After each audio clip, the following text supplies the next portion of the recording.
ఓం మహాగణాధిపతయే నమః. ఓం గురుభ్యో నమః. ఓం శ్రీమాత్రే నమః. అరుణాం కరుణాతరంగితాక్షీం ధృతపాశాంకుశపుష్పబాణచాపాం అనిమాదిభిరావృతాం మయూకైః అహమిత్యేవ విభావయే భవానీం. శ్రీమాత్రే నమః. ప్రేక్షకులకి ఆ లలితాంబిక అమ్మవారి యొక్క అనుగ్రహం పరిపూర్ణంగా కలగాలని మనస్ఫూర్తి కోరుకుంటూ మనం ఈరోజు డిసెంబర్ మాస ఫలితాలు, ఈ డిసెంబర్ మాస ఫలితాల్లో పర్టికులర్గా ఏ రాశి వారికి ఎలా ఉండబోతుంది అంటే, పర్టికులర్గా మీ రాశి వారికి రాశి తెలిస్తే రాశి చూసుకోండి, లేదు లగ్నం తెలుసు అనుకుంటే లగ్నం చూసుకోండి. అసలు గ్రహాలు ఏ విషయాలకి మీకు సపోర్టివ్గా ఉన్నాయి, నెగిటివ్ ట్రిగర్ చేస్తున్నాయా లేదా పాజిటివ్ ట్రిగర్ చేస్తున్నాయా అనే అంశాలు, మరియు ఏ దేవతారాధన, ఎటువంటి చిన్న చిన్న రెమెడీలు చేసుకుంటే ఇబ్బంది పడకుండా ఉంటాము అనే అంశాలు మనం చెప్పుకుంటున్నప్పటికీ, చెప్తుంది నేనైనప్పటికీ కూడా చెప్పేస్తుంది సాక్షాత్ లలిత అమ్మవారిగా భావిస్తూ అసలు గ్రహస్థితి ఏ విధంగా ఉంది అని చెప్పి చూసుకున్నట్లయితే, ఫస్ట్ ఆఫ్ ఆల్ ఇక్కడ ఈ మేషం నుంచి చూసుకుంటే మీనంలో శని, కుంభంలో రాహువు, సింహరాశిలో కేతువు, అండ్ మిథునంలో మనకి గురువు, అంటే కర్కాటకంలో వక్రించుకుంటూ మిథునంలోకి వస్తున్నటువంటి గురువు, అదేవిధంగా వృశ్చిక రాశిలో రవి, కుజ, శుక్రులు ఉన్నారు. కాకపోతే ఈ కుజుడు 7వ తేదీ నుంచి మారిపోతున్నాడు. తులలో ఉన్నటువంటి బుధుడు అదే రోజు వృశ్చికంలోకి వస్తున్నాడు. రవి 16వ తేదీ ధనస్సులోకి వెళ్ళిపోతున్నాడు. రవి కుజులు ధనస్సు రాశిలో కలిసి ఉంటున్నారు. అదేవిధంగా శుక్రుడు 20వ తేదీకి మారుతున్నాడు.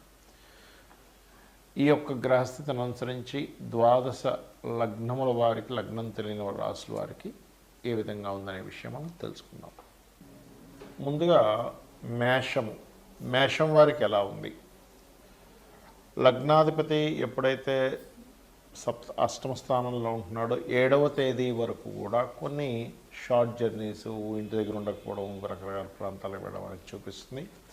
7వ తేదీ తర్వాత మీరు ఏదైనా పుణ్యక్షేత్ర దర్శనం చేసుకోవడం కానీ, కొంచెం హైయర్ ఎడ్యుకేషన్ రిలేటెడ్ సంబంధించిన విషయాలకి అనుకూలత ఏర్పడము, మరియు చేసేటువంటి ఉద్యోగంలో 9వ స్థానంలో ఎప్పుడైతే లగ్నాధిపతి వెళ్ళి కూర్చుంటాడో ఉద్యోగంలో మార్పులు చూపిస్తున్నాయి ఆఫ్టర్ 7th తర్వాత. ఇక ఫినాన్షియల్గా కనుక చూసుకుంటే 20వ తేదీ వరకు మీకు ఆన్లైన్ త్రూ కానీ, అంటే అలానే బెట్టింగ్స్, షేర్ మార్కెట్లు, ఈ ఏమంటారు అనవసరమైనవి కాదు, ఈ ప్యాకెట్లు ఇవి కాదు, ఆన్లైన్లో మీరు ఏదైనా ప్రోడక్ట్ రిలేటెడ్ సంబంధంగా చేసే బిజినెస్లకి 20వ తేదీ వరకు చాలా అనుకూలంగా ఉంది. మరి దాని తర్వాత బాగాలేదా అంటే, దాని తర్వాత రియల్ ఎస్టేట్ రంగాల్లో ఉండేటువంటి వారికి, మరియు అదేవిధంగా ఎందుకంటే కుజుడి దగ్గరికి వెళ్తున్నాడు మళ్ళీ అగైన్ ఆ శుక్రుడు, సో రియల్ ఎస్టేటు, భూ సంబంధించిన ఏదైనా అందమైన వస్తువులు తయారు చేసేటువంటి వారికి చాలా చాలా బాగుంటుంది. అలాగే 7వ తేదీ వరకు మీ 3వ అధిపతి సప్తమ స్థానంలో ఉన్నందుకు కొన్ని వివాహ సంబంధించినటువంటి అంశాల్లో మీకు కొంతమంది చూడండి బంధువర్గం వారితో అనుకోని మిస్ అవ్వడాలు ఇలాంటివి ఉంటాయి. కాబట్టి కొద్దిగా మీరు ఈ బుధుడు ఎప్పుడైతే కుజరాశుల్లోకి వెళ్తున్నాడో, సర్వసాధారణంగానే మేషం వారు అప్పులు ఇవ్వడం, అప్పుల విషయాలు జాగ్రత్తగా ఉండాలని చెప్తూ ఉంటాను. మరియు కాస్త పంచమ స్థానంలో కేతు ఉన్నందుకు కాస్త గణపతి ఆరాధన ఎక్కువగా చేయండి. ఎంత మీరు గణపతి ఆరాధన చేస్తుంటే అంత బాగుంటుంది. అదేవిధంగా 20వ తేదీ తర్వాత మీకు పర్టికులర్గా వివాహ సంబంధించిన విషయాలు కూడా, విదేశీ సంబంధాలు బాగా సెట్ అవుతాయి, గుర్తుపెట్టుకోండి. అదేవిధంగా ఏలినాడు శని యొక్క ప్రభావం తగ్గించుకోవడానికి మీరు చేయవలసింది ఏమిటి అంటే, సింపుల్గా ఓం అనాకలిత సాదృశ్య చుబుకశ్రీ విరాజితాయే నమః అనే మంత్రము, అలాగే కాస్త ఎక్కువగా నిద్రపోకుండా కాస్త ఎక్కువ మెలకుగా ఉండడము, అంటే అలాంటి రాత్రిప్పుడు కాదు మధ్యాహ్నం పూట నిద్రపోవద్దని చెప్తున్నాను. గోసేవలు చేయడము, నువ్వులు దానంగా ఇవ్వడం, నూనె దానంగా ఇవ్వడం చేయండి, అన్ని విధాలా బాగుంటుంది. చాలామంది నన్ను అడుగుతున్న అంశం ఏమిటంటే, గోచారంలో గ్రహస్థితి బాగోలేదు కానీ మన జన్మజాతకంలో బాగుంది, అప్పుడు ఎటువంటి ఫలితాలు వస్తాయి? అసలు జన్మజాతకంలో చూసి ఎటువంటి అంశాలు మనం నిర్దిష్టంగా అంటే ఇది ఇలా చేస్తే బాగుంటుందని చెప్పొచ్చా అంటే ఖచ్చితంగా చెప్పొచ్చు. మరి గోచారానికి జన్మజాతకానికి ఏంటంటే గోచారం ఈజ్ కాలం. మనం ఒక పని చేస్తున్నాం, ఒక బిజినెస్ చేస్తున్నాం, మార్కెట్లో దానికి డిమాండ్ ఉంది అన్నప్పుడు మనం ఎలా చేసినా బిజినెస్ వెళ్ళిపోతూ ఉంటుంది, ఎందుకంటే దానికి డిమాండ్ ఉందంటే. ఉదాహరణకి కోవిడ్ టైంలో మాస్కులు, శానిటైజర్లు ఈజీగా అమ్ముడుపోయాయి, ఎవరు పెట్టినా అమ్ముడుపోయాయి. కానీ ఆఫ్టర్ కోవిడ్ అయిపోయిన తర్వాత అవి అమ్ముడుపోవాలంటే పోదు. ఎందుకు? కాలం అప్పుడు అనుకూలించింది, కాలం అక్కడ అనుకూలించలేదు. గోచార ఫలితాలన్నీ కూడా ఏంటంటే కాలం ఎలా ఉందని చెప్పేది. మరి మన పర్సనల్ చార్ట్లో ఏముంటుందంటే లగ్నం నుంచి 12 భావాల్లో, లగ్నం అంటే ఈ జీవుడు యొక్క తత్వం, ఆ మనిషి యొక్క తత్వం దగ్గర నుంచి ఆ మనిషి ఏం చేస్తే బాగుంటాడు అనేది లగ్నంలో ఉంటే, మీరు ఏ మార్గంలో అంటే విదేశాలకు వెళ్ళడం ద్వారానా, బిజినెస్ చేయడం ద్వారానా, ఇంట్లోనే కూర్చొని వర్క్ ఫ్రమ్ హోమ్ ద్వారానా, లేకపోతే మీడియేటింగ్ ద్వారానా, ఏ మార్గంలో మీకు ధనం వస్తుంది అనేది సెకండ్ లాట్ చెప్తాడు. అది మీ పూర్వజన్మలో చేసుకున్నటువంటి పుణ్యం ఆధారంగా ఆ ఫలానా ప్లానెట్కి వచ్చి ఆ ప్లానెట్ రిలేటెడ్ సంబంధమైనటువంటి రీడింగే ఆస్ట్రాలజీ. అలాగే అన్నదమ్ములతో ఉండే రిలేషన్స్, మీరు ఏదైనా ఒక ప్రయత్నం చేస్తుంటే అది ఎందుకు ముందు సాగట్లేదు అనేవన్నీ కూడా థర్డ్ హౌస్లో ఉంటాయి.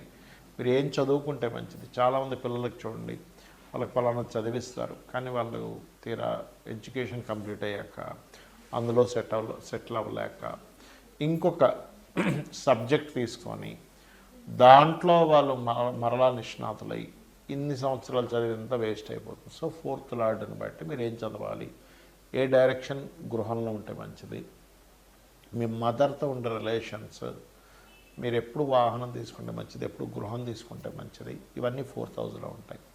పంచమంలో మీ ఇమ్యూనిటీ, సంతానం సంబంధించిన విషయాలు, సంతానం ఏం చేస్తే అభివృద్ధి అవుతారు, ఫ్రెండ్స్తో మీరు ఎంతవరకు ఉండొచ్చు, ఎలాంటివి చేయొచ్చు, ఎలాంటివి చేయకూడదు. అలాగే రుణరోగ శత్రువులను 6th హౌస్లో ఉంటుంది. సో 6th హౌస్ని బట్టి మీకు ఎటువంటి హెల్త్ ఇష్యూస్ వచ్చే ఛాన్సెస్ ఉన్నాయి, ఎటువంటి రుణాలతో ఎక్కువగా మీరు ఇబ్బంది పడే ఛాన్సెస్ ఉంది, శత్రుత్వాలు ఎప్పుడు వస్తాయి, ఆ శత్రుత్వాలు తగ్గడానికి ఏం చేయాలి. సో ఎప్పుడు కూడా 6th హౌస్ డియాక్టివ్ అయిపోవాలంటే 5th హౌస్ మనం యాక్టివ్ చేయాలి ఆ రకంగా.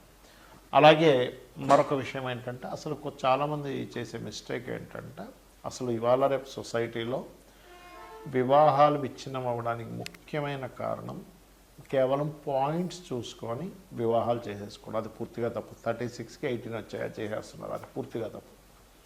అసలు మీ పర్సనల్ చార్ట్లో పాయింట్స్ జస్ట్ 5% ప్రభావం చూపిస్తే అసలు మీ జాతకంలో ఎప్పుడు వివాహం చేసుకోవాలి, what is the right time అంటే ప్రతి వ్యక్తికి కూడా 18 to 20 ఇయర్స్ నుంచి, ఆల్మోస్ట్ కొంతమంది 16 ఇయర్స్కి అయ్యే ఛాన్సెస్ కూడా ఉన్నాయి. బట్ ఒక యుక్త వయసు నుంచి ఒక ఏజ్ వరకు అంటే ఒక 30-40 వరకు కూడా ఒక 5 times, ఆల్మోస్ట్ 3 to 5 times వాళ్ళకి వివాహ యోగం అనేటువంటిది ఫామ్ అవుతూ ఉంటుంది. అసలు అది ఏ ఇయర్స్లో ఫామ్ అవుతుంది, ఏ ఇయర్లో చేసుకోకూడని సమయాలు ఉన్నాయో తెలుపుతుంది మన జ్యోతిషాస్త్రం. అంటే ఇక్కడ ఏంటంటే ఒక వ్యక్తి బిజినెస్ పెట్టాడు, అసలు డిమాండ్ లేనటువంటి సమయంలో బిజినెస్ పెట్టి నాకు బిజినెస్ కలిసి రాదంటే అలా మే తర్వాత మనం స్కూల్ బుక్స్ లేకపోతే బ్యాగ్స్, స్కూల్ డ్రెస్లు అమ్ముదాం అనుకుంటున్నాం జూన్లోనూ జూలైలోనూ. అయ్యో ఏమిటోనండి స్కూల్ బుక్స్ అసలు ఎవడు కొనట్లేదు, బ్యాగ్స్ ఎవరు కొనట్లేదు, స్కూల్ డ్రెస్లు ఎవరు కొనట్లేదు అంటే ఆల్రెడీ స్టార్టెడ్. నువ్వు మే ముందు అంటే జనవరిలోనూ ఫిబ్రవరిలోనూ అమ్మితే నువ్వు కొంటారు. అలాగే నీ పర్సనల్ చార్ట్లో ఎప్పుడైతే నీకు వివాహం చేసుకునే యోగం ఉంది, ఎవరితో చేసుకుంటే బాగుంటుంది, నీ జన్మజాతకంలో ఏమైనా 2 మ్యారేజ్ యోగాలు ఉన్నాయి, దానికి నువ్వు ఎటువంటి పరిహార మార్గం చేసుకోవాలి, ఎటువంటి పర్సన్ నీకు ఖచ్చితంగా వస్తారని దాన్ని నువ్వు యాక్సెప్ట్ చేయాలి. అగ్రెసివ్గా ఉండేవాళ్ళ, సున్నితంగా ఉండేవాళ్ళ, మనీ మైండెడ్, కాస్త ఎక్కువ తెలివితేటలు ఉండేవాళ్ళ, అబద్ధాలు అన్నీ వస్తుంది అందులో. సో అది నువ్వు యాక్సెప్ట్ చేయాలి. అలాగే అదొకటే కాకుండా వృత్తి కానివ్వండి, వ్యాపారం కానివ్వండి, ఇన్వెస్ట్మెంట్స్ కానివ్వండి, విదేశాలకు వెళ్ళడం కానివ్వండి, ఇలాంటి అన్ని అంశాలు కూడా చాలా స్పష్టంగా మనం ఇందులోకి వెళ్తే ఈ పని చేస్తే హ్యాపీగా ఉంటాము. ఎందుకంటే ఫైనల్గా అందరికీ కావాల్సింది హ్యాపీనెస్. సో హ్యాపీగా ఉంటామనేటువంటి విషయాన్ని ఉదయాన్నే యాక్సెప్ట్ చేయాలి. నీ పూర్వజన్మ కర్మ ఏమిటి, ఎందుకు నీకు ఇన్లాస్తో గొడవలు వస్తున్నాయి, ఎందుకు నీ తమ్ముళ్ళతో గొడవలు వస్తున్నాయి, లేకపోతే అక్క చెల్లెలతో గొడవలు వస్తున్నాయి, దానికి రెమెడీ ఏమిటి. నువ్వు ఎటువంటి చిన్న చిన్నవి, మనం ఏదో పెద్ద వేలు లక్షలు ఖర్చు పెడితేనే నీకు రెమెడీ అవుతుందనేం లేదు. చిన్న నామస్మరణ కూర్చొని ఒక అరగంట సేపు కూర్చొని, రిలేటివ్స్తో గొడవలు వస్తున్నాయి, ఓం కర్పూర వీటికా మోద సమాకర్ష దిగంతరాయ నమః. లేదండి ఎంతో కెరీర్లో ఎంత ఇబ్బంది పడుతున్నారు, నాకు రావట్లేదు, ఓం మాణిక్య మకుటాకార జావద్వైవ రాజితాయ నమః. ఇలా అనేకమైనటువంటి లలితా సహస్రనామాల నుంచి తీసుకొని మనం రెమెడీ చేసుకోవచ్చు. శ్రీమాత్రే నమః. ఎంతసేపు వచ్చిందా? 5 నిమిషాలు వచ్చిందా?